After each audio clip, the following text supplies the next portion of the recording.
Hey, welcome back. All right, now I have to admit something. I don't think I've been this nervous going into a chapter in quite some time. Because up until now, a lot of the drama has been just people misunderstanding each other, or saying the wrong thing, or not saying enough. But this whole thing just feels different.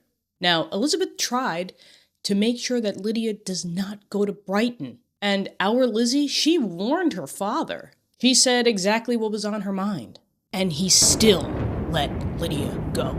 So now I'm kind of sitting here wondering, was Elizabeth worrying too much?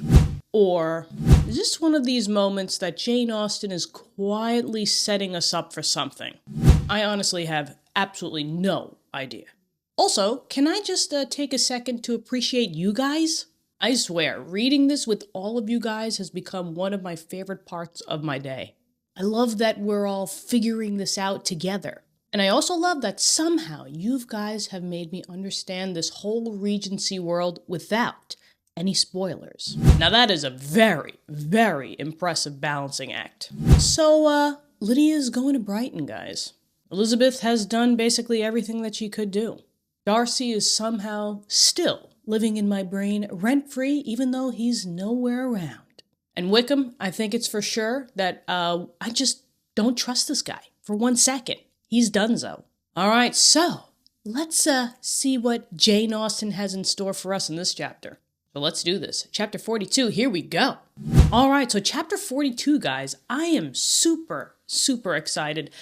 Lydia's going to Brighton. Now, I'm not excited about that. But are we going to get to Brighton in this chapter? I have no idea. Let's see, shall we? So chapter 42. Had Elizabeth's opinion been all drawn from her own family, she could not have formed a very pleasing picture of conjugal felicity or domestic comfort. Oh, all right, so we're taking a step back. We're taking a step back, y'all. And we're seeing Elizabeth's asking a question. Had her opinion been all drawn from her own family? So I'm assuming if we're talking about immediate family, we're talking about her parents, Mr. and Mrs. Bennet, and what type of picture is Elizabeth seeing in terms of marriage? I see that it's not going to be a very pleasing picture of conjugal felicity, so of happiness in the marriage or domestic comfort. Yeah, I mean, we've been seeing for this whole book, that marriage dynamic, Mr. and Mrs. Bennet, not ideal, guys. Mrs. Bennet is, right, all of her poor nerves and just worrying 24/7. And Mr. Bennet has completely clocked out, y'all. I mean, clocked out, checked out, he's in his library. But on top of that, Mrs. Bennet kind of does put out her nerves and her anxieties and speaks them out. And what does Mr. Bennet do? He just kind of shuts her down via laughter and witticisms. And this is a timeout, guys. I mean, they just don't go together. They are not peanut butter and jelly, shall we say. They're peanut butter and, I don't know, hot sauce. Yeah, okay. So, let's continue. Her father, so Mr. Bennet, captivated by youth and beauty, and that appearance of good humor which youth and beauty generally give, had married a woman whose weak understanding and illiberal mind had very early in their marriage put an end to all real affection for her.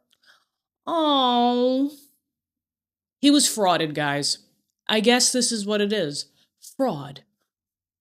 But basically, we know that Mrs. Bennet is the beautiful of the beautiful of the most beautiful of the women, right? And that was stated way in the beginning, that she has great looks, and that's where most of her daughters, minus Mary, who is plain, middle Mary, but that's where most of their daughters get their looks from Mrs. Bennet. But apparently, that's all she had, because she got the youth back in the day. She has the beauty, the appearance of good humor which comes with that, but he was looking for, it seems like, something better, something more intellectual, maybe to have more intellectual conversations. But because he started to get to know her, I guess after the marriage, because it said had married a woman of weak understanding. In the beginning of the book, she was described as having a mean understanding, like an average type of understanding. So now it's turned into weak understanding, like a weak mind. Eesh. And because of that, all real affection stopped. And very early on in the marriage. This is heartbreaking. Now, what was divorce like in the Regency era? That's a question. I don't really know. And if you guys know, please let me know. But I guess we went on because I think if the time is right, this marriage happened and then Jane came out very soon afterwards. So it was all quick. It seemed like they didn't know each other in the beginning. And I kind of remember that being described. You gotta know your partner, guys. You gotta know before you put the pen to the paper and scribble your name out. Oof. Cuties. So that's from his Mr. Bennet's basically side. Let's keep it going. Respect, esteem, and confidence had vanished forever. This is horrible. This is a horrible start, guys. I don't like this. I don't like no. For who Mr. Bennet is in the beginning of the novel, I was like, this guy's a cool dude. He's a cool dude. He chills, he's laughing, he's having fun. But now we're starting to see his real character, and I do not like it. Respect, esteem, confidence vanished forever. I don't like this. And all his views of domestic happiness were overthrown. All right.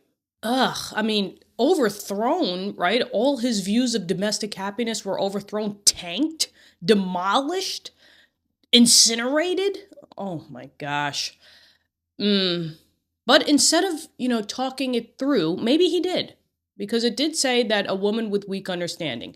Maybe we might assume or have a superstition that maybe he tried to talk to her in the beginning, but she just wasn't getting it. And she's not going to change. It's Mrs. Bennet's character. And because of that, just the whole domestic felicity, domestic happiness just completely tanked for him. And he's just trying to survive, guys. Trying to make it to the new day, the next day. But this is honestly depressing. This is depressing. I mean, he's obviously not happy. But, nah. He's not looking too good. He's not looking too good right now. But let's continue on. Let's see, are we going to get it from Mrs. Bennet's perspective? Let's see. But Mr. Bennet was not of a disposition to seek comfort for the disappointment which his own imprudence had brought on in any of those pleasures which too often console the unfortunate for their folly or their vice. Okay, so it's not in his personality to seek comfort for his unwise choice of marrying Mrs. Bennet and not having much more of a intellectual, more in-depth connection with her. Brought on by pleasures, unfortunate pleasures. Are we thinking of Mr. Hearst, guys? Are we talking about, and Wickham, right? Are we thinking about gambling? Are we thinking about extramarital affairs? So it seems like from that type of end, he doesn't do any of that stuff. So he's not out there gambling. I don't even think he leaves the house, guys, for this whole thing. Has he left the house? Maybe he went to London once. But, as far as we know, he hasn't been leaving the house. And we know that, what does he do? He just locks himself up in the library. That's how he gets on with his life. Okay. So at least he's not out there trying to do extramarital affairs, gambling away his money, gambling away Longbourn. Geez, that would have been crazy. But let's see. He was fond of the country. Yeah, he doesn't leave. He's in the house. He's not leaving. He was fond of the country and of books, the library. And from these tastes had arisen his principal enjoyments. Yeah, he loves the countryside, so he ain't going to London, and he loves books. He's in his library all the time. Shut the door. Don't come at me. Don't talk to me. I'll see you tomorrow. Now, to his wife, he was very little otherwise indebted than as her ignorance and folly had contributed to his amusement. Guys, this is heartbreaking. This is heartbreaking from a marital perspective. Like as a wifey, it would crush me to know this about if hubby ever thought of me this way. I mean, we would be, gone, goodbye forever. But like, this is crushing. This is crushing that to his wife he was very little otherwise indebted than to her ignorance and folly, which he's laughing at, which we have kind of seen that's all she is now. She's just kind of a laughing piece for him. That's horrible. And once again, is this kind of like his defense mechanism for making such an imprudent decision? Could be, if he's going to live with it, he's got to turn it into something, and now he just makes her like the laughing stock of the family. I mean, this is not the sort of happiness which a man would in general wish to owe his wife. Yeah, it's supposed to be, for me at least, right? I mean, that's because I'm modern Kiki. Just, you're supposed to have some deep connection with your significant other, right? Okay. So, and, Jane Austen points that out as well. This is not the sort of happiness which a man would in general wish. The happiness shouldn't be coming from their follies and their lack of understanding. It should come from, their mind, their soul, their conversations that they have with each other. I mean, this is crazy. But where other powers of entertainment are wanting, the true philosopher will derive benefit from such as are given. So where other powers of entertainment are wanting, so he wants, Mr. Bennet, I'm assuming, wants entertainment from other things from Mrs. Bennet, but the true philosopher, maybe that's Mr. Bennet, will derive from such that are given. And what does Mrs. Bennet give him? Foolishness, folly. And that's what he's getting entertainment from what she's basically putting out. This is not what a marriage should be. Guys, this is, and if this is ever what it should be, leave. Yes. I mean, come on. This is horrible. Let's keep it going. Elizabeth, however, had never been blind to the impropriety of her father's behavior as a husband. So Elizabeth had never been blind. So she saw the impropriety, aka propriety is good behavior, so impropriety must be bad behavior, bad social behavior. So she has seen this type of not good way of her dad's behavior toward his mom, or her mom, right? Mrs. Bennet, right. So yes. Ooh, so she's been checking it out. She's been noticing. And yeah, she had always seen it with pain. That's horrible, though, as a daughter, to kind of see your parents' relationship and you kind of know that it's not right, but what can you really do about it, That's their relationship. That's what they chose. Ugh, yeah, I feel for her. She had always seen it with pain, but respecting his abilities and grateful for his affectionate treatment of herself, yes, she is the most favorite, she endeavored to forget what she could not overlook. So this whole time, she saw it, but she kind of just like threw it over her head. And to banish from her thoughts that continual breach of conjugal obligation and decorum, which, in exposing his wife to the contempt of her own children, was so highly reprehensible. Yeah, I mean, Mr. Bennet is just losing my respect by the second. It's way more deeper than him just kind of pointing out fun at his wife. This is not good, because now you're affecting your children. And where was it? Yes, exposing his wife to the contempt of her own children. So by you pointing it out, you're pointing it out also to your children. And your children in turn are like, yeah, mom's acting that way. She's all silly and stuff. And they're going to have scorn for her.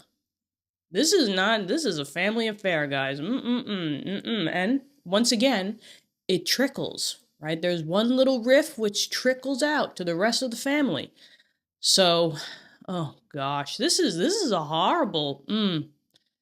He could have went about it in so many different ways, but he retreated back to calling out Mrs. Bennet, and now we see the aftermath. Yikes. And I mean, we're talking daily, on the daily, which turns into weekly, monthly, yearly jabs at your wife. I mean, it takes a toll, and the kids will learn. Oh, this is just I don't like this at all. This is turning dark. Jane Austen, what are you doing? But we got to go there though. We got to go there to think, you know? Anyway, let's keep going. But she had never felt so strongly as now the disadvantages which must attend the children of so unsuitable a marriage, nor even been so fully aware of the evils arising from so ill-judged a direction of talents. So, yeah, she never felt so strongly as now the disadvantages which must attend the children of such unsuitable a marriage, because it doesn't just affect the parents. The kids are in the household for not forever, but on a daily basis, right? It's a daily thing, and kids learn, especially when they're young. They pick up on things so quick, and it's but Elizabeth is 20 now, and now it's kind of coming to her. She had never felt so strongly as now. She can clearly see it now, that because of everything that Mr. Bennet has done to Mrs. Bennet, the children, the 5 of them, have suffered from it as well, and this is a great disadvantage. And then, nor ever been so fully aware of the evils arising from so ill-judged a direction of talents, talents which, rightfully used, might at least have preserved the respectability of his daughters, even if incapable of enlarging the mind of his wife. So are we talking about Mr. Mr. Bennet has some redeeming qualities, right? I mean, he is funny, he's quick-witted, right? But from what Jane Austen is saying here, those talents weren't used properly. And we've seen in the last chapter with Lydia, right? I mean, he could have easily gotten a governess. He could have taken charge, gotten a governess, and helped out his daughters. But no, he kind of just gave up. And now we're seeing basically why. Because he just can't give his wife any real attention. Maybe one of the conversations was maybe she came in and talked to him about it, and he just kind of was like, nah, I ain't doing that. I'm done with this. I'm done with this family, and I'm going to my library. But I think that's what's saying here. Rightfully use those talents, which Mr. Bennet has, might have at least preserved the respectability of his daughters, but he didn't intervene. He didn't give them the extra edge. And now we're at the situation where we're at. Ugh, this is unfortunate. Ugh. Anyway, but it's really unfortunate because I can still envision this happening now. Like 200 and something plus years later, this is still going on. And it's incredible. And I think Jane Austen did have a crystal ball. I mean, she writes from 200 years ago, but all the things that are going on in this book is still prevalent in today. And yeah, I'm loving everything about this journey, but it really makes you stop and think. But let's continue. Now, when Elizabeth had rejoiced over Wickham's departure, she found little other cause for satisfaction in the loss of the regiment. Yeah, okay.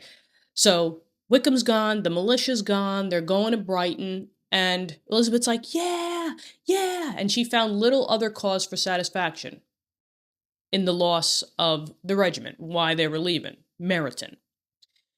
Their parties abroad were less varied than before, and at home she had a mother and sister whose constant repinings at the dullness of everything around them threw real gloom over their domestic circle. I mean, who could it be, guys? Mrs. Bennet and Kitty, because Lydia is not here anymore. Lydia is en route to Brighton. That's just a whole nother thing. That's just a whole nother thing for me.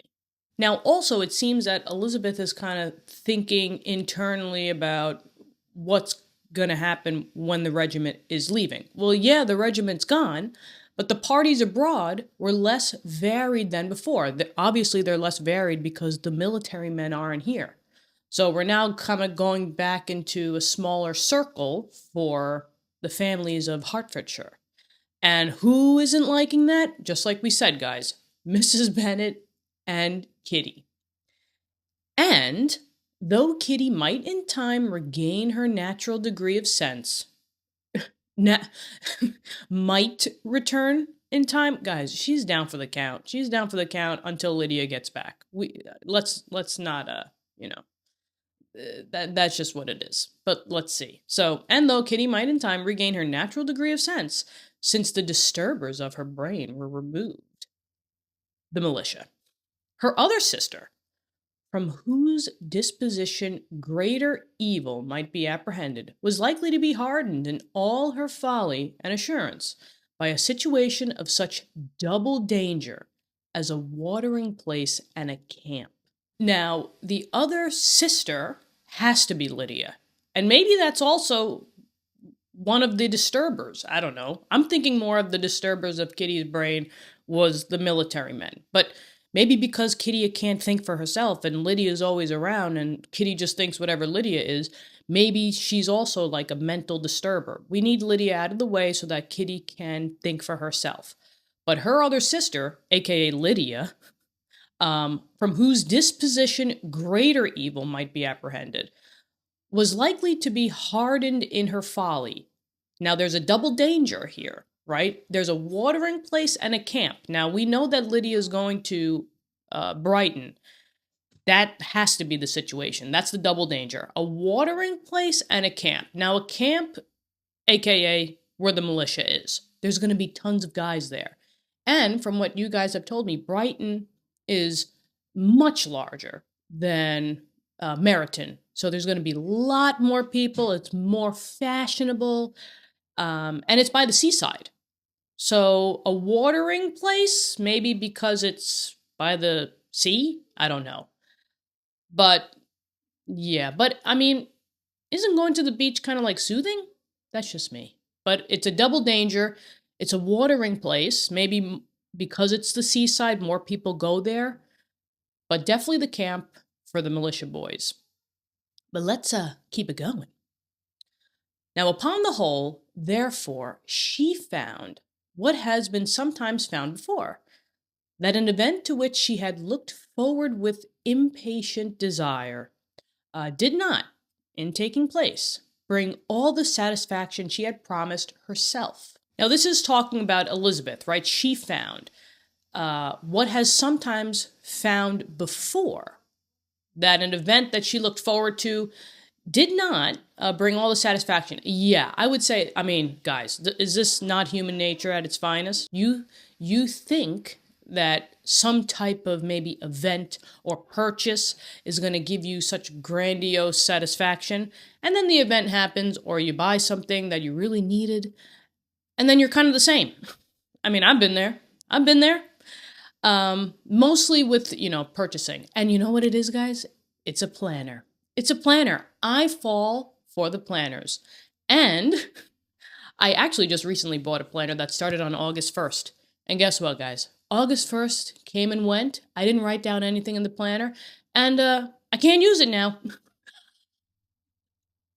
So, yes, that type of satisfaction. You buy something and then it comes and goes and you're like, oh, okay. But, even for even bigger things, I get the new job or I graduate or it could even be explained with some larger things in life. But, Elizabeth is kind of understanding that as well. And that 200 years later is still going on. It was consequentially necessary to name some other period for the commencement of actual felicity, of actual happiness, to have some other point on which her wishes and hopes might be fixed, And by again enjoying the pleasure of anticipation, console herself for the present and prepare for another disappointment. And I think Jane Austen is really trying to tell us something here because, once again, you have some other point, so maybe something down the road. So maybe if this one big thing you did and then it didn't really change you inside, there's going to be some other point, aka the next big thing, in which you enjoy the pleasure of anticipation for the goal to get done, and then console herself and then prepare for another disappointment, aka that's just how it might go. You, not to say not to have dreams, but you accomplish a goal and then you kind of look back, you plan everything, the goal comes, and then it's kind of like whatever. And then you're going to be chasing the next thing. But that is human nature at its finest. So we are all in that together, guys. But let's keep it going. Now, her tour to the lakes was now the object of her happiest thoughts. Guys, maybe this chapter we're going to the lakes. Her tour to the lakes was now the object of her happiest thoughts. So she's in like planning mode now. Are we getting a foreshadowing as to she's going to go to the lake, she's going to think that she's going to be so happy, but then some type of disappointment's going to come and she's going to come back and just be like, whatever. Maybe. Now, her tour to the lakes was part of her happiest thoughts. It was her best consolation for all the uncomfortable hours which the discontentedness of her mother and Kitty made inevitable, because they won't shut up. Mrs. Bennet's like, Lydia's going to Brighton. I can't wait for her to tell me everything. And then Kitty's like, Lydia's going to Brighton. Why didn't she pick me? Day after day after day. So because of all that's going on in the house, Elizabeth is just clocked out. She's just going to keep thinking of going to the lakes. And I think that's where she's going with Mrs. Gardiner, right? With the mountains, and who cares about the men? We're going to be in the wild, at the lakes. Beautiful. And could she have included Jane in the scheme, every part of it would have been perfect. Yeah. I mean, she is going with Mrs. Gardiner. She loves Mrs. Gardiner. They have such a great relationship together. But if Jane could have come as well, it would have been perfect. I would agree too. But let's keep it going. But it is fortunate, thought she. So she's thinking about all of this, and now she's adding her own input. But it is fortunate, thought she, that I have something to wish for, going to the lakes, having a good time going to the lakes.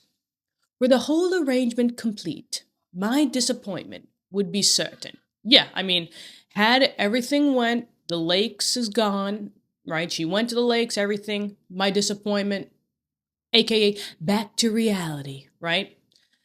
I think that's what she's talking about. But here, by carrying with me one ceaseless source of regret in my sister's absence, I may reasonably hope to have all my expectations of pleasure realized. So she's thinking back to Lydia, because Lydia, I believe, is the only sister that's gone right now. She's going to Brighton. And that's what Elizabeth thinks. She says, by carrying with me one ceaseless source of regret in my sister's absence, Lydia's gone. She tried to get her dad to stop. The dad was like, go on, she's going to learn today. She's going to learn that, Brighton is for the big kids. But let her learn. Go into the wild. Go into where the tigers and the lions are. Go. I don't like that, but yeah. But I think that's what she's talking about. Her sister's absence. I may reasonably hope to have all my expectations of pleasure realized. That everything's good, everything's perfect, we're back to normal, aka we gotta then search for the next big thing. A scheme of which every part promises delight can never be successful, which I kind of agree with, right? If you have a plan where every single part of it is just absolutely delightful, that's not going to happen. What happens if something is way too perfect? That's not what life's all about. And general disappointment is only warded off by the defense of some little peculiar vexation. So this kind of also goes into, you got to have a little bit disappointment in life. You got to have a little peculiar vexation, a little thing that agitates you, that makes life what it is. That's at least what I'm getting from this. But if it's not, you guys will always let me know. And thank you so, so much. But yeah, I mean, I agree with that life isn't all about happiness. It's not perfect. You got to get through the lows to get to the highs, come back down. It's a whole cycle, guys. Let's keep it going. Now, when Lydia went away, she promised to write very often and very minutely to her mother and Kitty. Yes, because Mrs. Bennet wants all the details, guys. So she's going to write very often and explain in great detail everything that is going down. Okay, so at least we know what's going to be happening. But her letters were always long expected and always very short. Lydia, I mean, honestly, looking back now, classic Lydia, because is she going to spend time writing a letter to somebody else when she could be living her own life for herself with the actual dudes that are going to be there? It makes perfect sense, guys. It makes perfect sense. Why is she going to be wasting her time sitting writing a letter to her mom and sister when she could be using the same time to go out and have fun? I don't agree with it, but that's what Lydia's going to do. And it seems like, because of this, if she constantly keeps going out, the Forresters, Mrs. Forrester, what are we doing here? Please, get her in, whether it's a house or apartment or wherever you're staying, and just have her sit and write to her mom and sister. But she looks like she's out, and long expected, so she ain't writing as often as she said she was gonna. Lydia, come on. Let's keep it going. Those to her mother contained little else than that they were just returned from the library, where such and such officers had attended them, and where she had seen such beautiful ornaments as made her quite wild.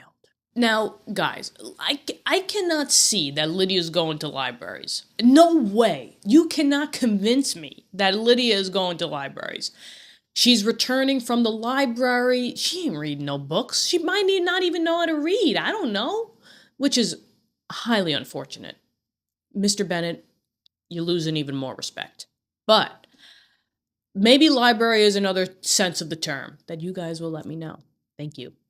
But she's going to the libraries where the officers are. So the officers are attending these libraries. So the dudes, the men are there. Okay, so maybe it's more of like a social gathering type of thing.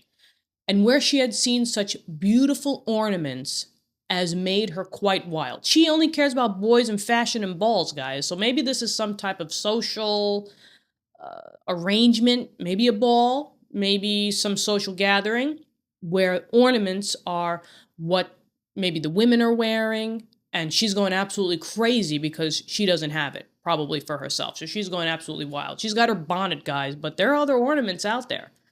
But let's see. That she had a new gown. So who's giving this girl money? Okay? How much money did we give her? It was blown the first day. She bought a new gown or a new parasol. I mean, Lydia, we need to spend money on food. Okay? That will keep you alive to get back home. Not a gown. But she had a new gown or a new parasol, which she would have described more fully, but was obliged to leave off in a violent hurry. Can you imagine? Can you imagine the letters? It's like, spent all your money that you gave me, Mom, on this beautiful gown, which was, Lydia. I can't. We were going to the library where I met this really, really great guy, and we went back to his Lydia. I mean, come on. She's leaving off in a violent hurry. As Mrs. Forrester called her, and they were going to the camp. Oh my God, she's the problem. She's the problem. She's not keeping her indoors. She's bringing her outside. Okay, this is not good. We need to get her back home. And from her correspondence with her sister. Okay, so that was all of Mrs. Bennet's side. She heard about the library, the men, the stuff that she was purchasing with maybe, their money. And then, oopsie, bye, gotta go. And from her correspondence with her sister, there was still less to be learned. For her letters to Kitty, though rather longer, were much to fill of lines under the words to be made public. So It seems like, what is Lydia just writing to Kitty just for the sake of it? There's nothing more to learn, really. So she didn't give any more information. They were longer, but much too full of lines under the words to be made public. Now, we're rewriting underneath the lines, because I know from you guys, that I've learned from you guys in the comments, that if you needed to write more, you would kind of turn the page 90 degrees and write on those margins. But to hear, like, much too full of lines under the words, are we making actual lines under the words? Are we underlining, maybe? To be made public, well, underlining words would be like emphasis, right? Usually we do like all caps, but maybe we're underlining words here for emphasis. I don't know, read in between the lines, because she's not giving too much more information. Maybe she's just kind of drawing emphasis for Kitty to be like, ah! But let's continue on, shall we?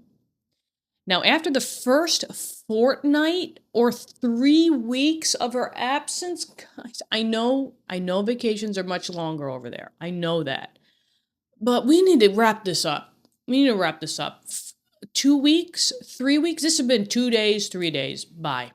2 weeks, 3 weeks of her absence. Her absence is gone. Health, good humor, and cheerfulness began to reappear at Longbourn. Okay, so seems like maybe everything's going back to normal. Let me just make sure that I got that right. After the first fortnight or 3 weeks of her absence, health, good humor, and cheerfulness, right. Because everybody was up in a tizzy about how Lydia was going. Elizabeth was saying, danger, danger, danger. Kitty was sobbing all over the place because she wasn't picked. Mrs. Bennet's so over the moon because Lydia is picked. So now, kind of cheerfulness is back, especially from the mom and the sister. Everything wore a happier aspect. The families who had been in town for the winter came back again, and summer finery and summer engagements arose. Now, the families who had been in town for the winter came back again. Now, there was winter time. Who came back in the winter? Bingley came before the winter. I am trying to remember because it was September. Is that still classified as winter? Is this who's coming back? Or maybe we don't know who the families are. Guys, if this is who's coming back, I'm gonna be on the floor. The families who had been in town for the winter came back again. Do I remember who? I don't think they specifically said, who was in town for the winter? Well, it can't be the Phillipses because they live in Meryton. What are the families, guys? It has to be Bingley, Darcy. But it says family. I don't know.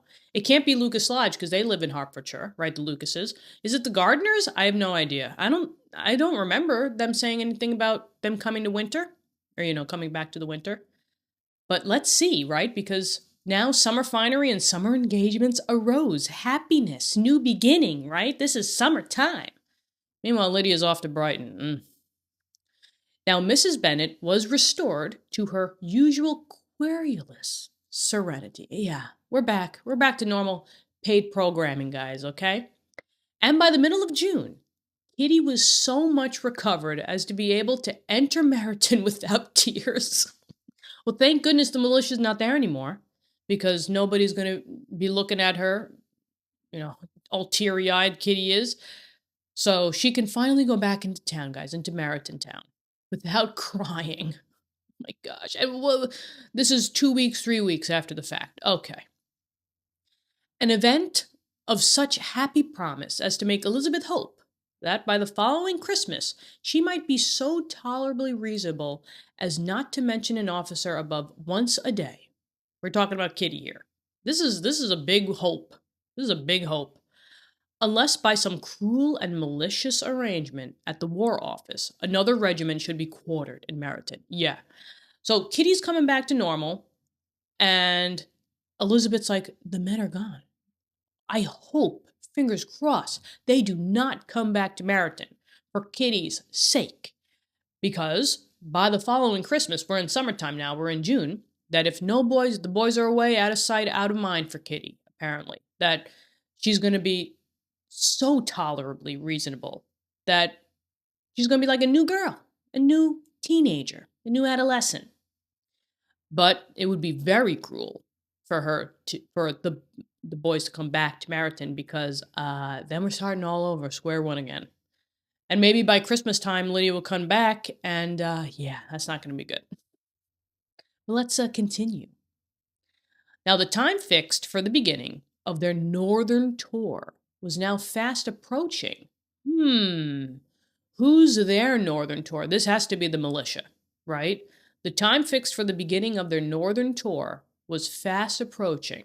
Now, what is this, guys? This has to be the tour with the gardeners. They're going to the mountains, forget about the men. We're going to be in the wilderness. It's going to be a beautiful time. So I think that's what we're talking about. That northern tour was fast approaching because I believe it was in the summertime. We're in June now. And a fortnight only was wanting of it. So we're 2 weeks away. Ooh, when a letter arrived from Mrs. Gardiner, which at once delayed its commencement and curtailed its extent. Can Elizabeth get a win? Can Elizabeth get a win, guys? She's been through, the deepest pits of the proposal, of the letter, coming back, Lydia leaving.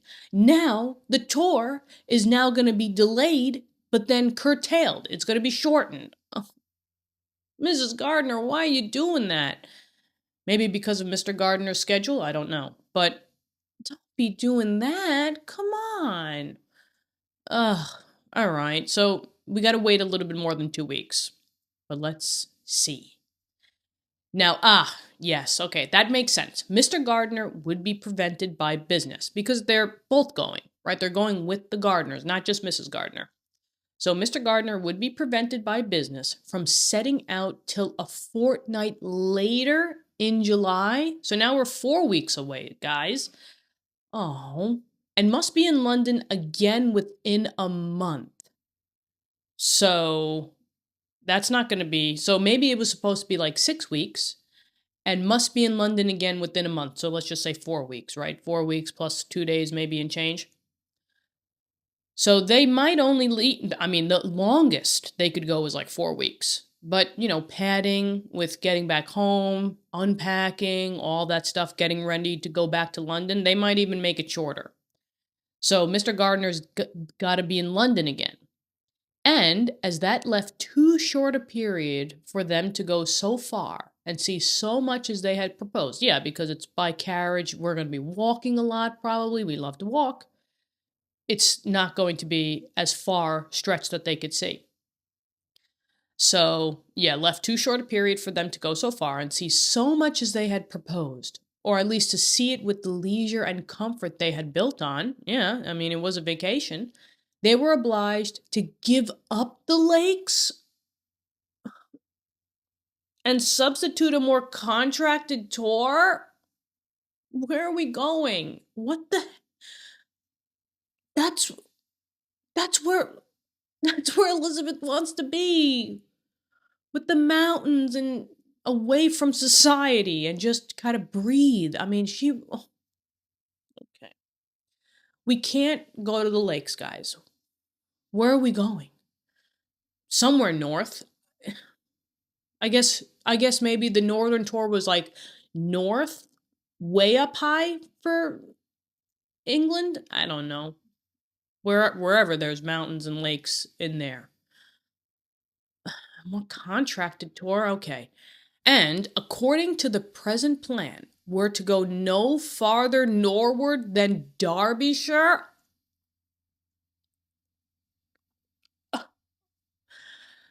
Pemberley. I'm gonna lose it. Who who made this plan?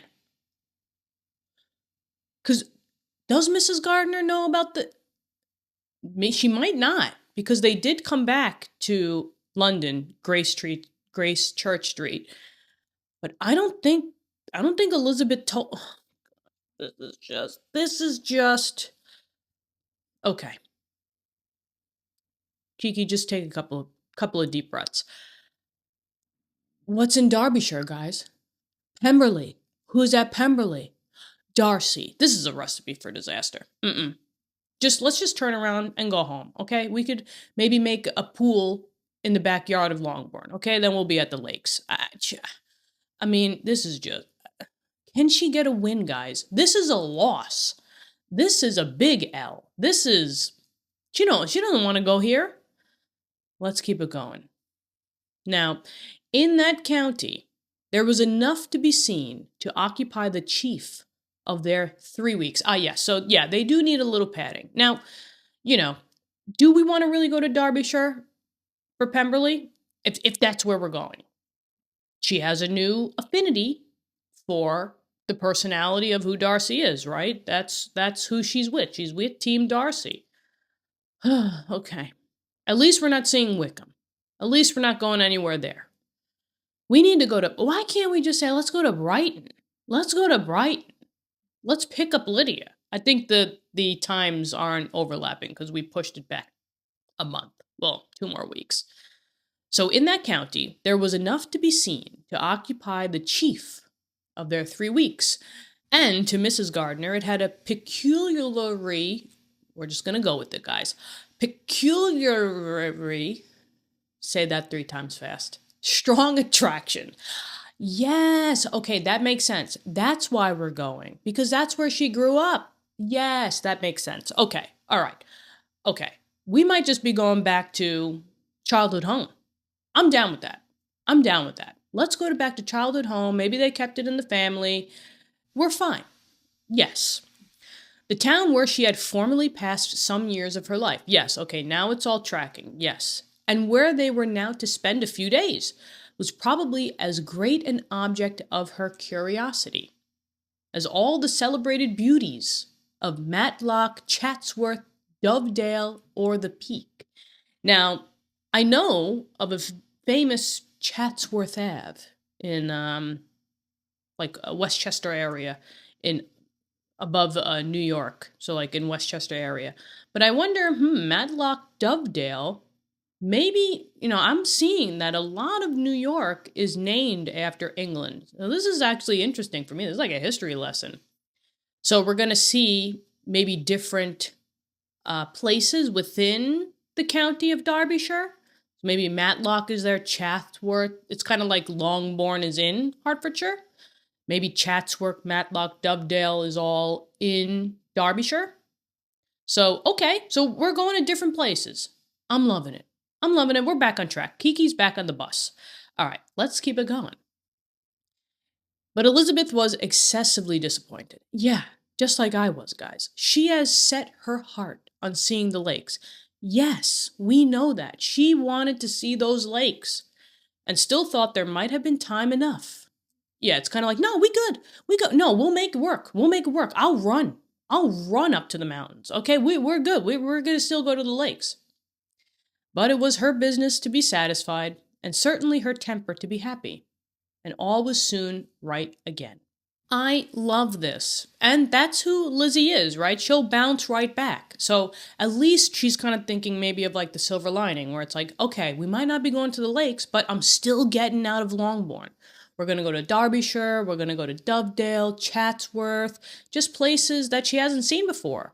So she's satisfied with that. She's content with that. And, certainly her temper was to be happy. So she's accepting of it. She's got to hang out with Mrs. Gardner, her fam, and they get along so well. So she's kind of bounced right back. Like, she was like, disappointed. Then she's like, I'm going, with my aunt and uncle anyway. So I'm having a blast. Now, with the mention of Derbyshire, there were many ideas connected. Yeah, I connected some.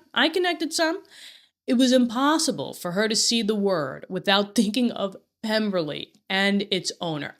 That was the first thing. That's why I short-circuited, and I immediately went to Pemberley. I completely didn't clock it in that she basically spent a lot of time there.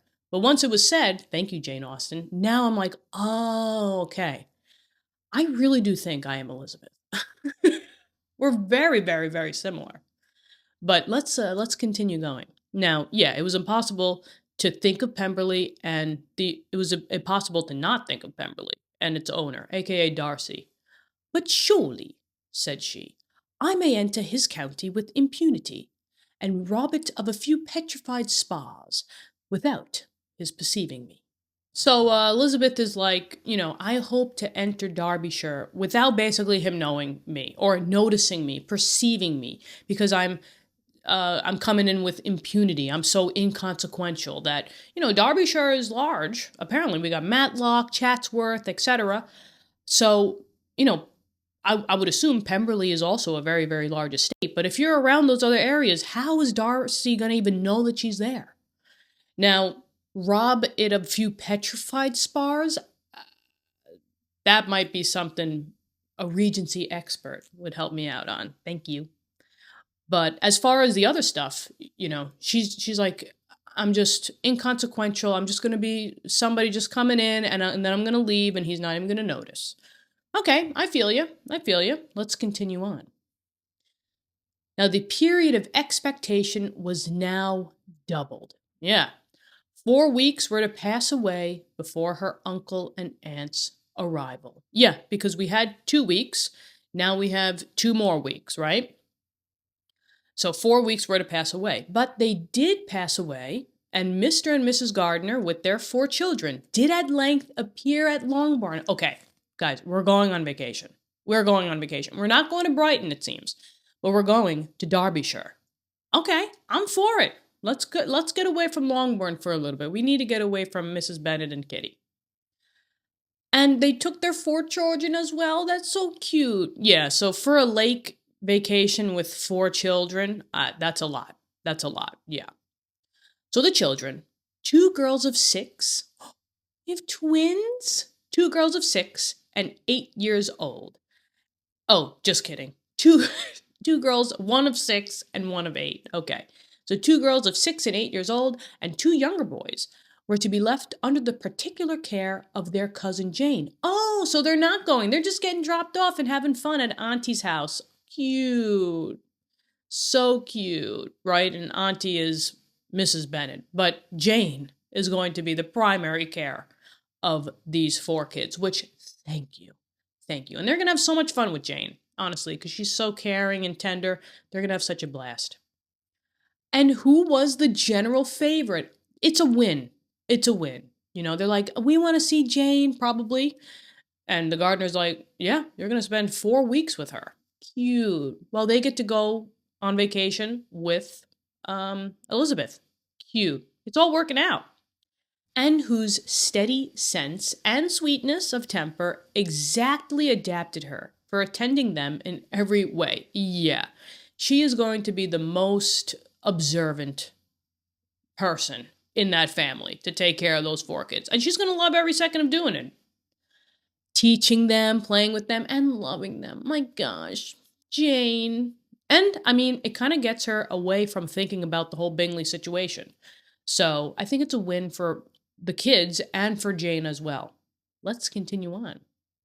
Oh, here they are. So we have the 2 younger boys and then a 6 and an 8-year-old girl. Oh, and the Gardiners. And there's Elizabeth and Jane. So, so, so cute. I love it. I absolutely love it. Let's continue on. Now, the Gardiners stayed only 1 night at Longbourn. Okay. Basically to kind of get the kids good to go, have them ready, and then leave, right? So they stayed only 1 night at Longbourn and set off the next morning with Elizabeth in pursuit of novelty and amusement. We're going on vacation, guys. I'm loving it. One enjoyment was certain, that a suitableness as companions, a suitableness which comprehended health and temper to bear inconveniences, cheerfulness to enhance every pleasure, and affection and intelligence, which might supply it among themselves if there were disappointments abroad. I love this. AKA, it just boils down to everything went well, from what I'm seeing here, right? So one enjoyment was certain, that they were the best of companions, that the Gardiners and Elizabeth just enjoyed each other's company, suitableness of companionship. They just click well together. We've seen that, right? A suitableness with comprehended health and temper to bear inconveniences. So if something kind of came up, nothing was going to get out of hand. They kind of could figure it out together, the three of them. Oh, cheerfulness to enhance every pleasure, right? They had great conversation, intelligence, affection. It's very loving. Everything that could have went right is going right, it seems. Oh, cute. Let's continue on.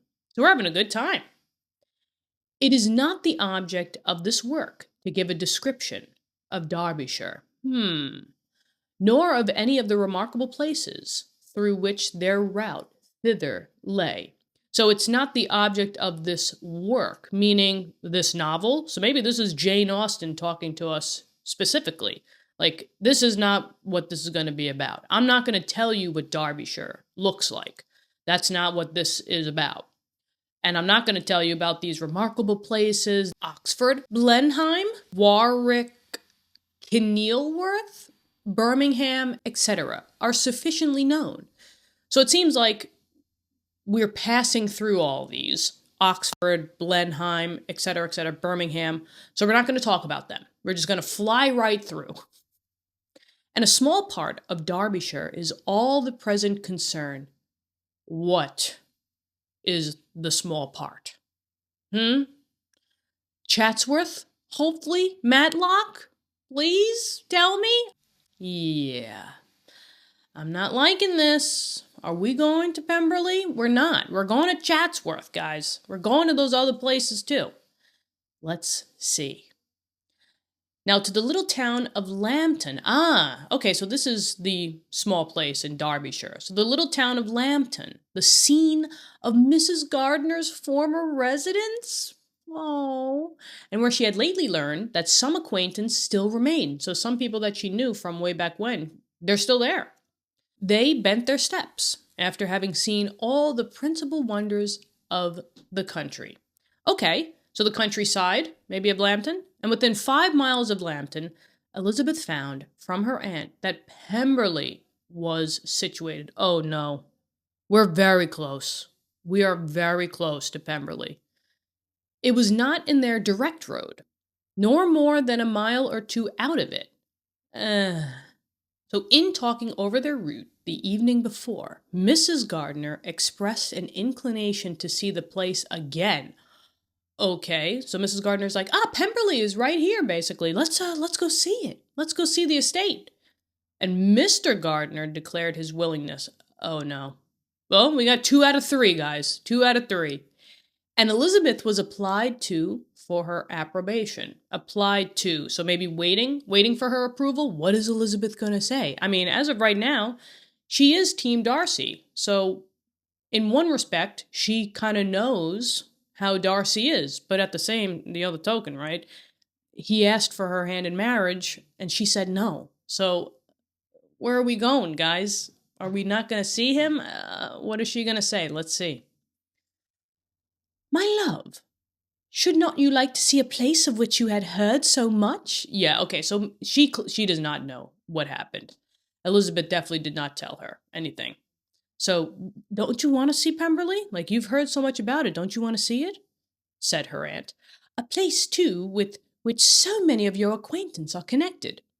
Yeah, she knows about Bingley and the sisters, right, and everything that Elizabeth dumped on her. So, wouldn't you want to see it where your acquaintance are connected? And Wickham as well. Wickham passed all his youth here, you know. Oh, so she doesn't know what Elizabeth now knows. So she still thinks that Elizabeth still thinks kindly of Wickham, but Mrs. Gardiner was like, don't be marrying him, okay? So, yeah. Now, Elizabeth was distressed. She felt that she had no business at Pemberley. Yeah, I mean, with the whole proposal and everything that went down and the words that she said, it would be best if they don't see each other ever again, probably. So she felt that she had no business at Pemberley and was obliged to assume a disinclination for seeing it. So she kind of pushed back. She was like, no. But 2 versus 2-1, okay? We're probably going. She must own that she was tired of great houses. After going over so many, she really had no pleasure in fine carpets or satin curtains. Listen, if you wanted to go to Pemberley and you wanted to go on this vacation, bring Lady Catherine, okay? Because she'd be looking deep into the carpets, into those curtains, and then making suggestions how to make it better. But I guess that's what all of, the Oxford trips were. That maybe along the way they saw great estates. And Elizabeth is like clocked out at this point. She's like, I'm done. We've been seeing house after house. I'm good. This ain't the lakes. Okay, I can't substitute mansions for the great outdoors. So she's like, I'm just not into it. She's not directly saying what it is, but she's trying to show them like, I really don't want to. But let's see. And Mrs. Gardiner abused her stupidity. If I were merely a fine house richly furnished, said she, I should not care about it myself, but the grounds are delightful. They have some of the finest woods in the country. So I think Mrs. Gardiner is kind of pushing back a little bit in a heartwarming way. And she basically says, if it was just a house, yeah, I wouldn't care for it. But the grounds are delightful. And I think that's where she's trying to get at Elizabeth, because the original trip was the lakes. It was supposed to be outdoors. And I think that's what Mrs. Gardiner is trying to sell her on, that the grounds are delightful. You love to walk outside, right? You love to be in the meadows and, listening to the birds chirp and the trees. And that's what she's trying to sell her on. I see you, Mrs. Gardiner. The grounds are delightful. They have some of the finest woods in the country. So it would be like a outdoor experience that I wish I could have given you when we went to the lakes, but business calls. So I think that's what's going on here. And it is said in a loving way. So is Elizabeth going to accept? I mean, 2 out of 3. She's with her aunt and uncle. At some point, you're going to have to kind of be like, okay. But it's also interesting because maybe she's also kind of giving a little insight with Wickham's dad, because Wickham's dad was the one that cultivated or kept the grounds at Pemberley. So this is kind of like, an ode to Wickham's father, who probably made these grounds as delightful as they are. But let's see. What does Elizabeth say? Yeah, Elizabeth said no more. But her mind could not acquiesce. So she didn't say anything. She's probably thinking. But in her mind, she's not agreeing still. She's like, I can't do this. I can't do this. The possibility of meeting Mr. Darcy while viewing the place instantly occurred. That was the whole thing. She wanted to just get into Derbyshire, be inconsequential, be impunity, the whole impunity thing, and then just get out of there. And that's what she keeps thinking of, how now there's a great possibility or probability that they're going to meet. And it would be dreadful. Yeah. She blushed at the very idea. Ooh, she's a little embarrassed. She's turning red. And though it would be better to speak openly to her aunt than to run such a risk. So she might come out and tell now Mrs. Gardiner what exactly happened between the two of them, and thought it would be better to speak openly to her aunt. She's thinking this. Is she actually going to do it? We shall see. But against this, there were objections. So we got the pros. Now here are the cons. And she finally resolved that it could be the last resource. If her private inquiries as to the absence of the family were unfavorably answered. Now, it seems like she has decided something, right? She finally resolved that it could be the last resort. If her private inquiries as to the absence of the family. So is she going to ask Mrs. and Mr. Gardiner if the family, aka Darcy, is even at Pemberley? If the private inquiries as to the absence of the family were unfavorably answered, meaning maybe Mrs. Gardiner would come out and say, oh yeah, they're actually there. So is this the resolution? Is this what she resolved on, that she's going to she's determined to just ask. Is this the last resort? To kind of get one more piece of information to see if Darcy's there? And then kind of maybe give her reasoning as to speaking openly to her aunt and uncle? That might make sense. So she's kind of drawing at, straws here, guys. But let's see what happens. Accordingly, when she retired at night, she asked the chambermaid whether Pemberley were not a very fine place. Oh, she might be going to somebody else to ask. Is this the last resort? So she asked the chambermaid whether Pemberley were not a very fine place. What was the name of its proprietor? And with no little alarm, whether the family were down for the summer. Okay, so there it is. So she's doing a private, meaning not with the gardeners, probably. So the private little talk was about somebody off to the side, aka this chambermaid. She's kind of acting coy and dumb and saying, "Oh, Pemberley is very fine. Are the who lives there? Oh, are they here? Let's see." A most welcome negative followed the last question. Because, yeah, I mean, they're in London, right? They're still in London with Bingley's sisters, right? So, of course, they're not going to be there. They're with Bingley. So, a most welcome negative followed the last question. And her alarms being now removed, she was at leisure to feel a great deal of curiosity to see the house herself. And when the subject was revived the next morning, she was again applied to, could readily answer, and with a proper air of indifference, that she had not really any dislike to the scheme. So she kind of thought about it the next morning. She answered without any air of indifference, so just kind of like flat out was like, yeah, I'm not, I don't see any bother to it. Let's go. And to Pemberley, therefore, they were to go. Guys, we're going to Pemberley. Now, it's a chambermaid. Does she know? Does she know that's if they're there or not? I don't know. I don't like this because this is the closing of volume 2 in the original 3-volume series. So this is the closing to Pemberley, therefore we are gonna go. So the next opening, volume 3, is we're probably going to Pemberley, guys. Would Jane Austen just allow us to just go to Pemberley without Darcy? I don't think so. Knowing what she does, right? But I'm excited. I'm excited to see the state. I'm all for seeing mansions and huge estates and architecture. So I'm right in it for the win, right? So I'm excited. This is the end of volume 2. And yeah. All right. Now, I don't know about you guys, but I felt like this chapter was basically Jane Austen telling us, okay, so we've had enough misunderstanding. Let's talk about what a good marriage actually is. And, wow. Ugh, to Mr. Bennet. I think this was actually the first chapter, really, in which I kind of, stopped laughing at his jokes and kind of gave him a little of my disgust, the ick, for him. And Austen kind of gives it to him. He basically says, yes, well, he married the wrong person. But he also stopped being the father and the husband that the family clearly needed. And that was honestly one of the biggest takeaways for me.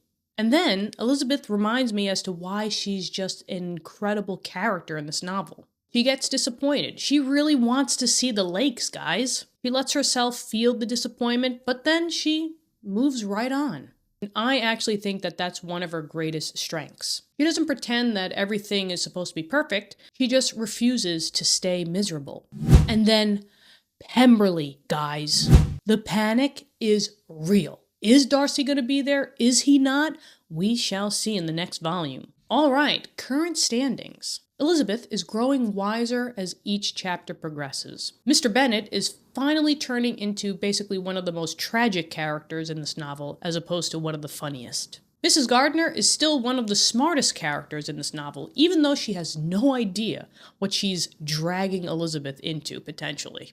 Lydia is having her best life in Brighton, but girl, come on home, please. All right, so you guys know the drill. Let's get some water in. Let's get your drink of choice in. And when you are ready, I shall see you for the start of Volume 3. Let's do this, guys. Kiki?